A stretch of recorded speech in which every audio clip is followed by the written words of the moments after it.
Come on in. Hey Alon, thanks so much for having us today. Could you tell us a little bit about yourself? Sure. I am the co-founder and CEO of Dot. I've been in product management the majority of my career, and when I'm not working, I like hiking, biking, building things. I have a dog named Maddie who's being a little bit shy right now, but she'll come and say hello later. Awesome, and can you tell us where we are right now? We are in Dot's new office. We moved in a couple of weeks ago. Please excuse the mess. You want a cup of coffee? Yeah, that would be great. So can you tell us a little bit about your aha moment with Dot, when it went from just the spark of an idea to what it is today? There wasn't a single moment. I think the three of us knew that we wanted to start a company and have been talking about it for a while. There was definitely the, we're leaving our jobs and we're actually going to commit to this moment, which I remember very clearly. But beyond that, it was a lot of trying to understand if the problems that we had experienced while working were out there in the world. And we had a lot of conversations with folks that gave us conviction that we were onto something. And how has it been building a startup from the ground up during COVID times? We were lucky in that in the beginning, when it was worse, it was just the three of us. My now wife, then fiance, was kind enough to let us work out of the basement of our house for the first few months, and we were all crammed in a little room. But since then, we've moved into a co-working space and now into this office. Let me show you my favorite spot in the office. So prior to Dot, you were a product leader at Productboard, actually. How has your experience in product management helped in the process of starting your own company? So there's been a lot of carryover. I think one of the really nice parts about working in product management is you get to see so many different functions in a business, and you really get to work with all different kinds of people and get that big picture map of what the world looks like, which I think has been helpful. I will say that starting the company has given me a newfound respect for marketing and sales and all these other functions that I've worked with but haven't actually had to do myself until now. I think one of the differences is that when you're going from 0 to 1, there's so many dimensions that aren't fixed and they're all interdependent. So who are you building a product for? What problems do they have? Is your solution actually solving their problems? Does it fit into their world? So we've had to be really structured about how we go and talk to people and incorporate that information and kind of work through fixing all those dimensions. In my past lives, you always have a little bit of that that's established. You have an existing product and you have existing users and so on. Product managers are often called mini CEOs. Now that you're a CEO yourself, what do you think about this sometimes controversial statement? I think it's controversial because often when product managers are thinking of themselves as a mini CEO, they're acting dictatorially and they're telling their design counterparts or their engineering counterparts what to do, which usually doesn't go well and ends up eroding the team's trust in them. I think where there are parallels is that successful PMs are extremely high ownership, frequently papering over all the gaps between things to make sure that a product is getting out the door successfully. And there are a lot of parallels between that and what it's been like founding a company and getting things off the ground. Can you describe for us in one sentence what Dot does? I'll probably take 2 or 3. We're a set of APIs and SDKs that developers can use to build experiences in their products that activate and engage users. So things like a tailored onboarding checklist, where you might want to show different types of users coming to use your product, different sets of steps that they need to perform in order to get successful. We do all of that in a way that lets their counterparts in marketing and design and product, customer success, all have visibility into what users are going to be experiencing and actually have the ability to self-serve on logic, content, targeting of those experiences. Let me go take you to the room with the only whiteboard in the office. Hey, Maddie. Oh. So you mentioned product-led earlier. Can you tell us a little bit about what that means, specifically product-led growth? Sure. I think the definition is hotly debated. Still, some people will say that it's not product-led growth unless there's inherent virality, like a Loom or a Notion, where people are sharing things and the product is actually acquiring new users for itself. But I think the common ground is that the products have self-service experiences, and it's critically important that the products connect users to value on their own. Can you tell us about the rise of product teams dedicated to growth? What specific problems are they solving?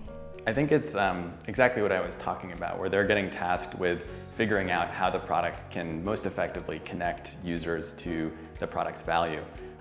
The important thing to realize is that it's not a team that you can just bring on and put off in a corner and say, hey, go fix this problem.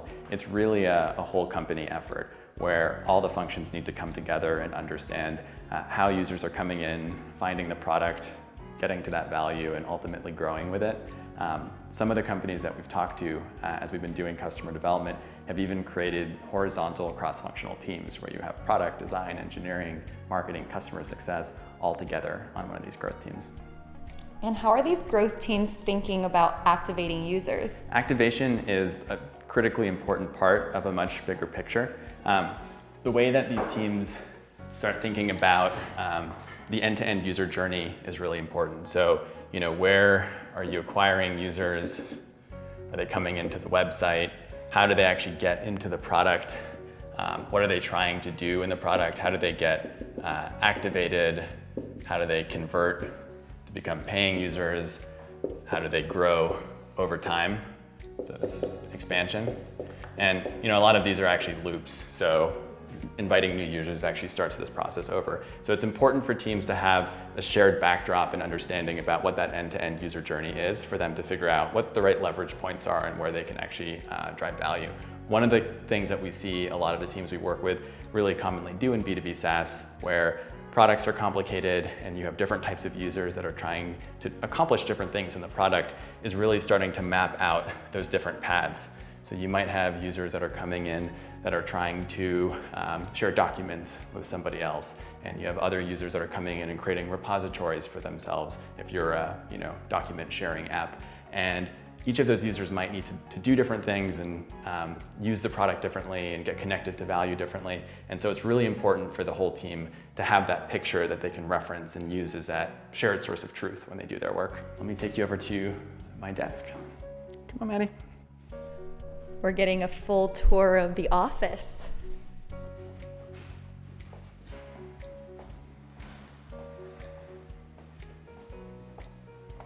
How have you and your team learned about how companies approach growth? One thing that's been helpful is we've all worked at companies and had the experiences and worked with growth teams or on growth teams.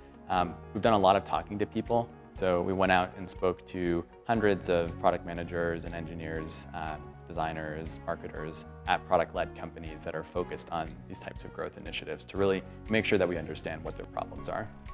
And what other factors are you taking into consideration when deciding on the direction of your product? Customers are our North Star, and making sure that we understand who they are, what their problems are we actually solving those problems? That's what's going to help us build a valuable product, and that's what's going to help us build a valuable business.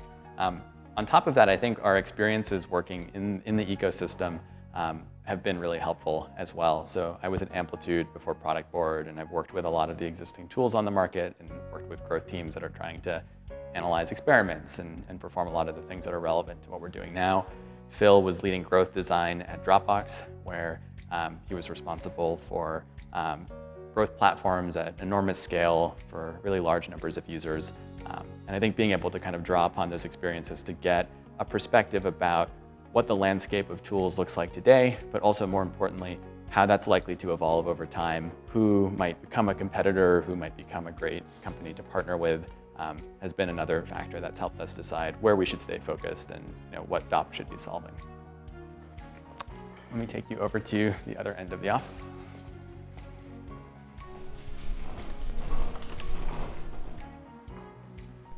So this is a really beautiful space. The ceilings are really high. There's all these beautiful markings. Can you tell us a little bit about it? Yeah, it used to be a bank, or so I hear. And I think it's been an office a few times since then, but it kept a lot of the original details. We've really loved to be in the space. We all live in Oakland, and having an office in downtown Oakland has been it's really a really special thing for us.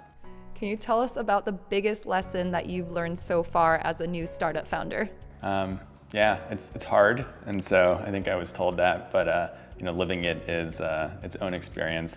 And I think the thing that's helped us most in navigating that has really been being structured about what we do.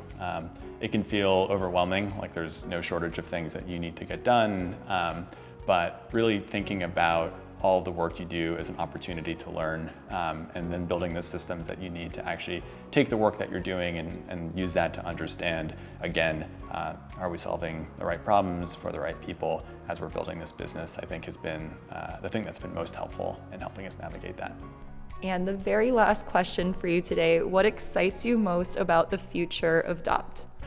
It's really fun to be building a product that you wish you had. I think the last couple of companies I've worked at, Amplitude and Productboard, have also been products that I've gotten a lot of enjoyment and value out of myself.